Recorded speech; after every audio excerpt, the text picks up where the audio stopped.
Saudara, Kementerian Pendidikan Tinggi Saintek RI memiliki rencana untuk menghapus beberapa prodi yang katanya ini dinilai kurang relevan untuk prospek pekerjaan pertumbuhan ekonomi di masa depan. Bapak Rektor yang ada di sini semuanya, ada kerelaan, bukan hanya kerelaan, nanti mungkin ada beberapa hal yang harus kami eksekusi dalam waktu yang tidak terlalu lama terkait dengan prodi-prodi perlu kita pilih, kita pilah, dan kalau perlu ditutup untuk bisa meningkatkan relevansi ini. Halo semuanya, perkenalkan aku Taska Fitria. Aku merupakan mahasiswi pendidikan sosiologi UNJ angkatan 2025. Video ini aku buat khusus sebagai tugas ujian tengah semester mata kuliah sosiologi organisasi pendidikan. Aku mau nanya deh guys sama kalian. Kalian pernah gak sih ngerasa udah belajar gitu capek-capek, tapi tiba-tiba tuh ada berita kalau misalnya jurusan yang kita ambil itu tuh dianggap gak relevan lagi gitu. Nah, belakangan ini jagat media sosial tuh lagi ramai sama pernyataan dari Kemendikbudristek soal rencana gitu penutupan prodi yang dinilai sudah oversupply atau kelebihan kelulusan gitu. Nah, tentunya sebagai mahasiswi yang ada di lingkungan kependidikan gitu. Nah, jujur ya, isu ini tuh sangat krusial banget gitu buat kita bahas. Tapi daripada cuma sekedar panik atau bingung, mari kita bedah fenomena ini pakai kacamata sosiologi organisasi. Kayak mau apa sih pemerintah tuh sampai merencanakan eksekusi terhadap unit-unit pendidikan ini. Yuk kita bahas, ayo yuk. Selanjutnya, mari kita bedah datanya secara objektif. Berdasarkan pernyataan Sekretaris Jenderal Kemendikbudristek Bapak Badri Munir Sukoco, Indonesia saat ini meluluskan sekitar 490.000 sarjana kependidikan setiap tahunnya. Namun, mirisnya, lowongan untuk guru dan fasilitator hanya tersedia sekitar 20.000 posisi.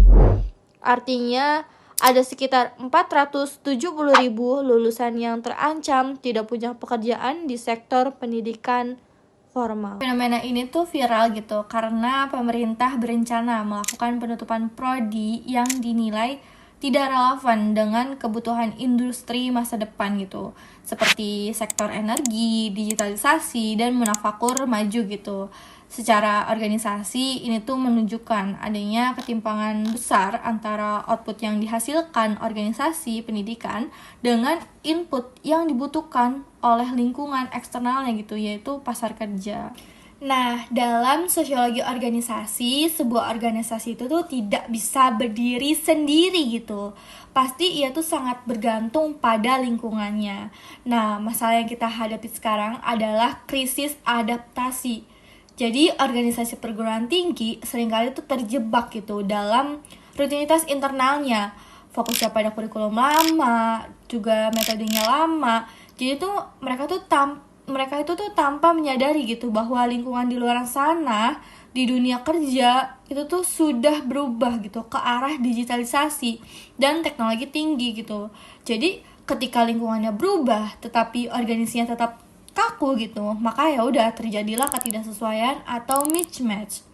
Nah, rencana pemerintah untuk menutup prodi adalah bentuk tekanan lingkungan agar organisasi pendidikan itu tuh melakukan perubahan radikal atau menghilangkan sama sekali.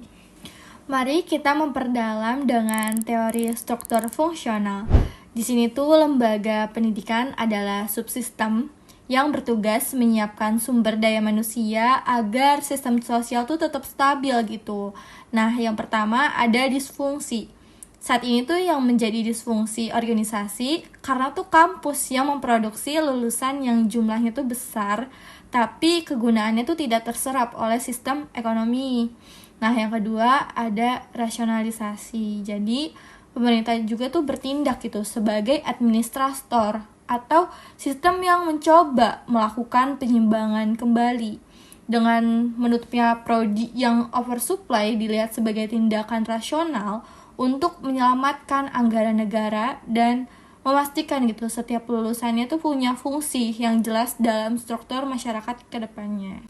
Namun, kita juga harus kritis melalui teori konflik. Kebijakan ini juga mencerminkan adanya relasi kuasa, power, yang kuat gitu dari negara terhadap otonomi kampus. Nah, pemerintah ini tuh menentukan standar relevansinya secara sepihak berdasarkan kebutuhan industri makronya. Nah, hal ini juga menciptakan konflik gitu, kepentingan. Di satu sisi, ada hak masyarakat untuk memilih pendidikan yang mereka minati, seperti sosiologi, terus juga pendidikan sosiologi, pendidikan sejarah, dan lain sebagainya. Tapi, di sisi lain tuh ada tuntunan negara gitu, agar pendidikan itu tuh hanya menjadi pelayan industri, munafakur, dan digital. Nah, penutupan prodi secara sepihak juga bisa dianggap sebagai bentuk pengabaian gitu terhadap nilai-nilai ilmu sosial demi mengejar target pertumbuhan ekonomi semata. Nah, dari teori yang udah kita bahas tadi, kalau kita pakai bahasa yang lebih simple, kayak fenomena rencana penutupan prodi ini tuh bisa kita ibaratkan seperti dinosaurus dan meteor gitu. Nah, dalam sistem organisasi, ada konsep yang namanya budaya organisasi yang kaku gitu. Bayangkan, selama puluhan tahun, organisasi kampus atau prodi kependidikan itu tuh udah nyaman banget jadi dinosaurus. Mereka besar, mereka juga punya aturan tetap, dan juga cara kerjanya ya gitu-gitu aja gitu. Kayak masuk kelas, belajar teori, lulus, lalu daftar gitu jadi guru. Nah, semuanya tuh kerasa stabil banget kan. Tapi tiba-tiba tuh dunia kerja itu tuh dari luar sana tuh berubah total gitu. Karena sih adanya materi ini. Nah, bernama digitalisasi. Materi ini yang mengubah semua keadaan. Lingkungan yang tadinya butuh guru di papan tulis, sekarang tuh lebih butuh orang yang paham data dan teknologi. Dan sekarang tuh juga udah mulai guru tuh tergantikan oleh AI. Masalahnya, organisasi yang besar kayak dinosaurus ini tuh seringkali gerakannya tuh lambat banget buat menghindar atau beradaptasi gitu. Mereka juga kena yang namanya inersia organisasi, alias tuh mager buat berubah karena merasa dari dulu juga kita begini aja kok. Nah, dari sinilah rencana pemerintah buat menutup prodi itu. Jadi ibaratnya tuh kayak seleksi alam yang harus dipaksain gitu. Nah, pemerintah tuh bilang kayak dinosaurus, kalau kalian tuh nggak bisa berubah jadi burung yang bisa terbang tinggi mengikuti zamannya, ya maaf gitu, kalian tuh bakal punah. Jadi ini tuh bukan cuma soal pemerintah yang jahat mau nutup prodi kita, tapi ini tuh adalah alarm gitu buat kita, buat organisasi pendidikan kita juga. Apakah kita tuh bisa tetap jadi dinosaurus yang kaku dan akhirnya punah, atau kita yang mau belajar cara baru gitu buat bertahan hidup di dunia yang sudah berubah dengan seiring zamannya ini gitu.